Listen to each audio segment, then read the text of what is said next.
happy existence may be created with very little outside of yourself and your way of thinking. A person who prioritizes mental tranquility and spiritual well-being will have the most fulfilling life conceivable. Action is aided by the obstacle to action. What obstructs the path eventually becomes it. Any outward misery you experience is not a result of the object itself, but rather of your assessment of it, which you are free to change at any time.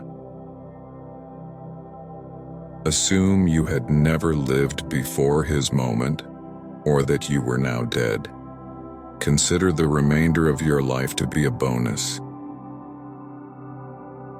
Be tough with yourself and tolerant of others. Being on the side of the majority is not the goal of life, rather, it is to avoid falling into the ranks of the mad.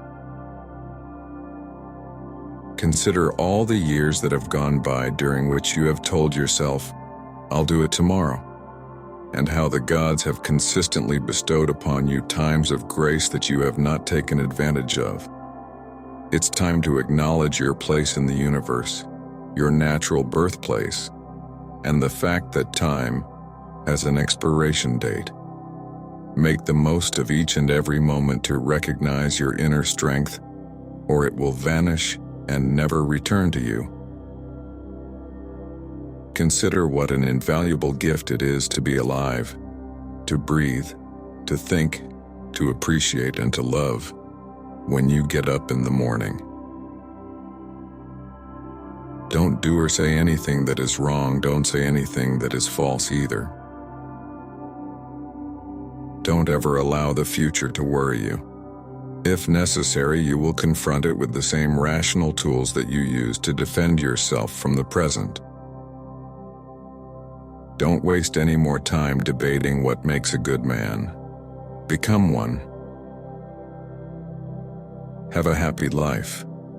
If there are gods and they are just, they will accept you based on the values you have lived by, not on how pious you have been.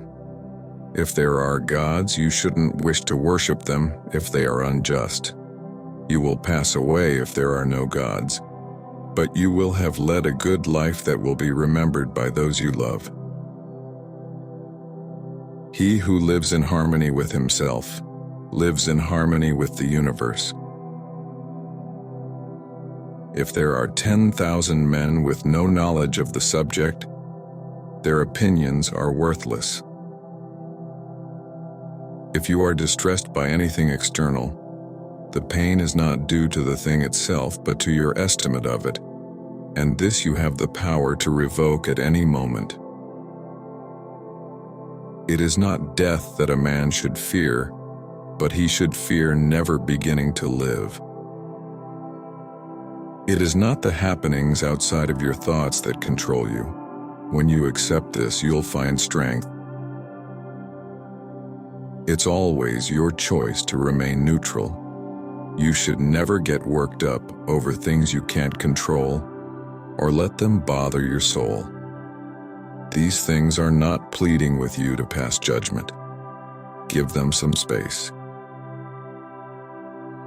Keep in mind that everything is only opinion and that you are free to think whatever you choose.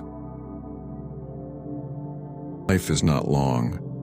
Remembering to live for others and doing good for them is one of life's most significant lessons.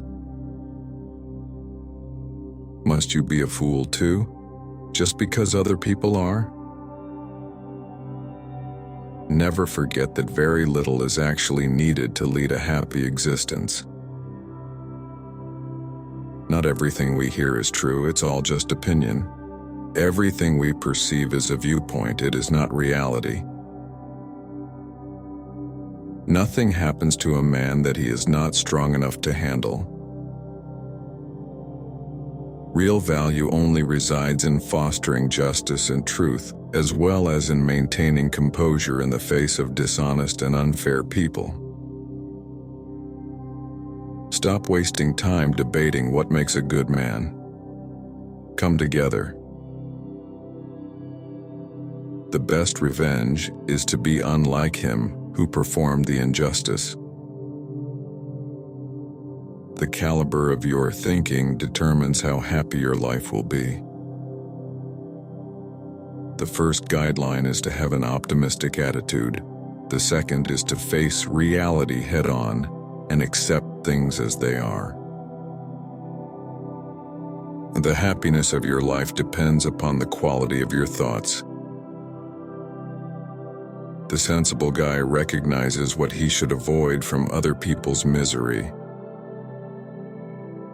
The truth has never hurt anyone, but the one who continues to live in ignorance and self-deception does. Very little is needed to make a happy life.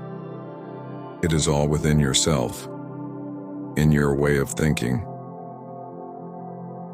We all care more about other people's opinions than our own, but we love ourselves more than they do.